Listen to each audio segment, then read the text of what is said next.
Денеска имате состанок за ГИС, што ќе опфати овој предпроект, веројатно предлог проекти, што е планирано да се опфати во Куманово? Па не, ова е веќе продолжеток на една започната приказна лани во септември месец. Општина Куманово воведе ГИС, со што направи достапно да бидне целата урбанистичка документација на територија на општина Куманово.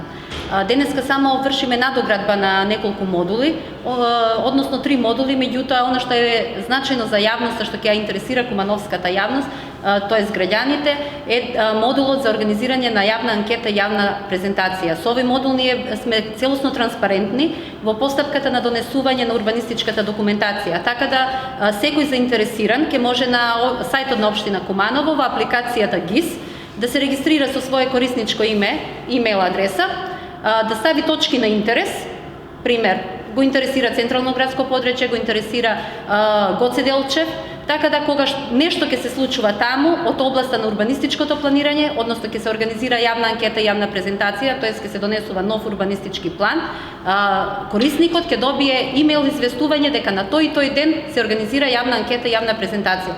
Така да постапката за донесување на урбанистички планови ќе биде целосно транспарентна. Дали веќе имате интерес од граѓаните, дали прашуваат и дали се логирани? Да, голем дел веќе ја користат апликацијата ГИС, бидејќи таа е веќе поставена на сајтот на општина Куманово и може да ги добијат првичните информации што е она што е планирано на нивната катастарска парцела.